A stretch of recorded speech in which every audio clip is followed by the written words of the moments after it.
اور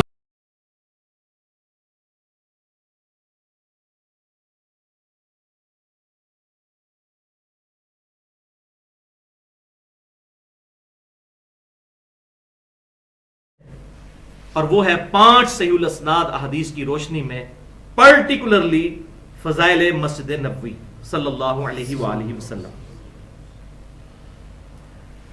ہاں جی، اب ذرا کڑوی باتیں شروع ہوں گی، لہذا تسلی کے ساتھ اور تحمل کے ساتھ بات سنوں. ویسے تو میری ساری باتیں کڑوی ہوتی ہیں. پہلی حدیث صحیح بخاری اور صحیح مسلم کی متفق علیہ حدیث ہے. یہ وہی مشہور حدیث جو میں پہلے بیان کر چکا.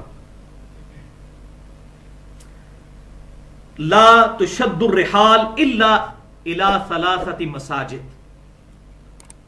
اپنے اونٹوں کے کجاوے مت کسو مگر صرف 3 مساجد کی طرف. نمبر 1 مسجد حرام، دوسری مسجد اقصی، اور تیسری یہ میری مسجد نبوی. یہ پوری حدیث ہے، آپ صلی اللہ علیہ وسلم نے ارشاد فرمایا. اس سے مراد ہے ایکسٹرا آرڈنری ثواب، یعنی یہ نیت کرنا کہ فلاں جگہ میں جا کر نماز پڑھوں گا تو اس کا ثواب اس سے زیادہ ہے. اس نیت کے ساتھ کہیں پر سفر اختیار نہیں کرنا. ویسے ثواب کی نیت کے ساتھ سفر اختیار کریں، اس میں کوئی حرج نہیں. وہ صحیح مسلم میں حدیث ہے انٹرنیشنل نمبرنگ کے مطابق 6853 کہ آپ صلی اللہ علیہ وسلم نے ارشاد فرمایا جو شخص علم دین حاصل کرنے کے لیے سفر اختیار کرتا ہے اللہ اس کے لیے جنت کا سفر آسان کر دیتا ہے. تو علم دین سیکھنے کے لیے یہاں بھی کئی لوگ دور دور سے آئے ہوئے ہیں لیکچر سننے کے لیے، تو یہ جنت کا سفر ہے صحیح مسلم کی حدیث کے تحت. لیکن آپ کی یہ نیت نہیں ہوتی کہ یہاں اکیڈمی میں آ کے نماز پڑھیں گے تو ہمیں اتنی 1000 نمازوں کا ثواب ملے گا. اس طرح کی نیت نہیں ہوتی. علم حاصل کرنے کی نیت سے آتے ہیں تو یہ اس میں شامل نہیں ہے. اس سے مراد ہے خاص جگہ پر یہ نیت کرنا کہ اسی جگہ پر جا کے یہ کریں گے تو پھر ثواب ملے گا ورنہ نہیں ملے گا. تو یہ دوسری حدیث سنن نسائی میں انٹرنیشنل نمبرنگ کے مطابق 1430 نمبر حدیث ہے، بڑی کریٹیکل حدیث. سیدنا ابو ہریرہ رضی اللہ تعالیٰ عنہ کہتے ہیں کہ میں کوہ طور پر گیا اور وہاں میری ملاقات کعب بن احبار کے ساتھ ہوئی. کعب بن احبار نے آپ صلی اللہ علیہ وسلم کا مبارک زمانہ پایا لیکن اسلام قبول نہیں کیا. اس وقت جوان تھے، اسلام قبول نہیں کیا، یہودی عالم تھے، لیکن صحابہ کے دور میں یہ اسلام لے آئے، لہٰذا یہ تابعی ہیں اور جلیل القدر تابعی ہیں. تو سیدنا ابو ہریرہ رضی اللہ تعالیٰ عنہ کہتے ہیں کوہ طور پر میری ملاقات ہوئی کعب بن احبار کے ساتھ. وہ پورا دن مجھے تورات سے آیات سناتے رہے کیونکہ یہودی عالم تھے پہلے، وہ اب مسلمان ہو چکے تھے، اور میں انہیں نبی صلی اللہ علیہ وسلم کی احادیث سناتا رہا. یہ دیکھ لیں دونوں کا آپس میں گفتگو کیا ہے. یہاں سے ہمیں یہ بھی بات سیکھنی چاہیے کہ اللہ کے نیک بندے جب آپس میں بیٹھتے ہیں تو وہ اللہ رسول کی بات کرتے ہیں الحمدللہ. لیکن پھر ان کے ساتھ ایک حادثہ ہوا. جب واپس آئے اس واقعے سے، کوہ طور سے ہو کر واپس آئے، تو وہ حادثہ کیا ہوا کہ ابو بصرہ غفاری رضی اللہ تعالیٰ عنہ سے ملاقات ہوئی. یہ حدیث ہم نے اپنے ریسرچ پیپر رسول اللہ کی آخری وصیتیں ریسرچ پیپر نمبر 1 اس میں بھی یہ حدیث رکھی ہوئی ہے. تو ابو بصرہ غفاری رضی اللہ تعالیٰ عنہ نے کہا اے ابو ہریرہ کہاں سے آ رہے ہو؟ انہوں نے کہا میں کوہ طور پر گیا تھا اور یہ ہوا. تو ابو بصرہ نے فرمایا اللہ اکبر، یہ ہے حمیت نبی صلی اللہ علیہ وسلم کی محبت کی، یہ ہیں وفا کرنے والے لوگ. انہوں نے کہا اے ابو ہریرہ کاش تو کوہ طور پر جانے سے پہلے مجھے مل لیتا تو میں ایک حدیث تجھے ایسی سناتا کہ تو کبھی بھی کوہ طور پر نہ جاتا. کہ میں نے اپنے محبوب صلی اللہ علیہ وسلم سے سنا کہ 3 مساجد کے علاوہ کسی جگہ کا سفر ایکسٹرا آرڈنری ثواب کی نیت کے ساتھ مت کرنا. مسجد الحرام، مسجد اقصی اور مسجد نبوی. یہ بات سنی تو حضرت ابو ہریرہ رضی اللہ تعالیٰ عنہ خاموش ہو گئے. حالانکہ کوہ طور کے نام پر پوری سورت ہے، پارہ نمبر 27 میں سورہ طور، اور اللہ نے اس پہاڑ کی قسم یاد فرمائی ہے وَالطُّورِ وَكِتَابٍ مَّسْطُورٍ. اس کے باوجود سیدنا ابو بصرہ غفاری رضی اللہ تعالیٰ عنہ نے کوہ طور پر ثواب کی نیت کے ساتھ جانے کو آپ صلی اللہ علیہ وسلم کی نافرمانی شمار کیا. اللہ. لیکن اب یہاں پر آ گئی ایک ایکسیپشن. اب میں اس حدیث کو بریف کرنے لگا ہوں جو اکثر لوگوں کو بات سمجھ نہیں آئی، جہاں پر میں سمجھتا ہوں کہ امام ابن تیمیہ اور ان کے چند فالورز جو ہیں وہ ٹھوکر کھا گئے. اس حوالے سے میں وہ چیز بھی پوائنٹ آؤٹ کر دوں. جس طرح میں نے امام سبکی اور ان کے فالوورز بریلوی اور دیوبندی اور اہل تشیع کا رد کیا, تو اب یہاں پر بھی میں بتاتا ہوں کہ غلطی انہیں کہاں لگی. وہ حدیث ہے صحیح بخاری اور صحیح مسلم کی متفق علیہ حدیث, بخاری میں 1193 نمبر اور مسلم میں 3390 نمبر, کہ سیدنا ابن عمر رضی اللہ تعالیٰ عنہ کہتے ہیں کہ آپ صلی اللہ علیہ وسلم ہر ہفتے والے دن, ہر ہفتے کو کبھی پیدل اور کبھی سوار ہو کر مسجد قباء تشریف لے جایا کرتے تھے اور وہاں پر جا کر 2 نفل ادا فرمایا کرتے تھے.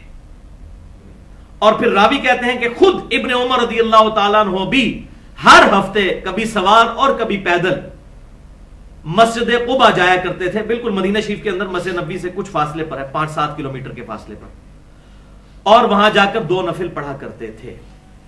اب اس حدیث کی وجہ سے ایکسیپشن آ گئی اس حدیث میں, بلکہ سنن نسائی میں انٹرنیشنل نمبرنگ کے مطابق 700 نمبر حدیث ہے, جس کو شیخ البانی نے بھی صحیح کہا, شیخ زبیر علی زئی صاحب نے بھی صحیح کہا, تمام جو حدیث کے علم کے عالم ہیں اس حدیث کو صحیح کہتے ہیں کہ آپ صلی اللہ علیہ وسلم نے ارشاد فرمایا کہ مسجد قباء میں 2 نفل پڑھنا عمرہ کرنے کے مترادف ہے. عمرہ کرنے کا ثواب ہے مسجد قباء میں 2 نفل پڑھنا. اب مسجد قباء وہ ثلاثت مساجد سے تو الگ ہو گئی, اور اسی حدیث میں آتا ہے بخاری اور مسلم میں کہ آپ سوار ہو کر بھی جاتے تھے, اونٹ کا کجاوا بھی کستے تھے, اونٹ پر سوار ہو کے جاتے تھے اور پیدل بھی جاتے تھے. لہذا اس حدیث کی وجہ سے اس حدیث میں ایک ایکسیپشن آ گئی. ان کے درمیان آپٹیمل سولوشن کیا بنے گا, جس کو ہم فقہ کی ٹرم میں کہتے ہیں تطبیق, کہ 2 بظاہر چیزیں ٹکرا رہی ہوں, ان کے درمیان اصل سولوشن تلاش کیا جائے. اس کی تطبیق یہ بنے گی کہ مسجد قباء کی پرٹیکولرلی ایکسیپشن مل گئی کہ مسجد قباء جایا جا سکتا ہے ان 3 مسجدوں کے علاوہ بھی, کیونکہ احادیث سے اس کی دلیل مل گئی. یہ نہیں اس سے ثابت ہوگا کہ فلاں بزرگ کے قبر کے ساتھ جو مسجد ہے ادھر جایا جا سکتا ہے, اس کی ایکسیپشن نہیں. جیسا کہ میں اکثر کہتا ہوں کہ بخاری اور مسلم میں ریاض الجنہ جنتی ٹکڑا تو ڈکلیئر ہوا قبر رسول سے لے کر ممبر رسول تک صلی اللہ علیہ وسلم, لیکن پاکستان میں بہشتی دروازہ انہوں نے خود اپنی طرف سے بنا لیا, تو اس کے بارے میں یہ ریاض الجنہ نہیں ہوگا. اور اس میں میں نے پورا لیکچر بھی دیا ہے, مسئلہ نمبر 43 کے نام سے 2.25 گھنٹے کی گفتگو ہے, وسیلہ اور توسل کے صحیح احکام و مسائل. اس میں میں نے آپ صلی اللہ علیہ وسلم کے جو تبرکات ہیں ان کو بنیاد بنا کے اپنے بزرگوں کے تبرکات کے ساتھ جو یہ معاملہ کرتے ہیں ان کو میں نے گستاخ رسول ڈکلیئر کیا. اور اسی لیکچر میں نے امام ابن تیمیہ کی جو غلطی ہیں کہ جو انہوں نے ابن عمر کو اپنی کتاب اقتداء صراط مستقیم میں بدعتی کہا کہ وہ رسول اللہ کی جگہوں کو تلاش کر کر کے وہاں پر نماز پڑھتے تھے, معاذ اللہ استغفر اللہ, ان کو بدعتی کہا. میں نے ان کا بھی علمی محاسبہ کیا. تو جو حق بات ہے وہ کرنی ایک مسلمان کی ذمہ داری ہے اور ایک مبلغ کی. لہذا ایکسیپشن ہے مسجد قباء کی. اور دوسری تطبیق یہ ہے کہ مسجد قباء مدینہ شریف کے اندر موجود ہے, اس کے لیے سفر اختیار نہیں کرنا پڑتا. سفر کی ڈیفینیشن تو ہوتی ہے اپنا شہر چھوڑ کر, لہذا وہ مدینہ شریف کے اندر ہے موجود, اس اعتبار سے بھی وہ اس ایکسیپشن میں آ جاتی ہے, وہ 3 مساجد والی حدیث کی. تو یہ جو میں ایکسیپشن کہہ رہا ہوں وہ تو موجود ہے, جیسا کہ ہم نے بخاری اور مسلم کی حدیث سنی کہ آپ صلی اللہ علیہ وسلم نے کوئی بھی کانٹا یا کوئی درخت اکھاڑنے سے مکے اور مدینے کا منع کیا ہے, لیکن ساتھ ہی ارخر گھاس کی ایکسیپشن ہے کہ اس کی اجازت دے دے. تو یہاں بھی مسجد قباء ایک ایکسیپشن موجود ہے, استثناء جسے اردو میں ہم کہتے ہیں. تو ان احادیث کی بنیاد پر جو مسجد قباء کے بارے میں ہے, اپنے بزرگوں کے مزارات کا سفر کرنا یا اس حوالے سے ٹریولنگ کرنا, اس کو بنیاد بنانا یہ غلط ہے.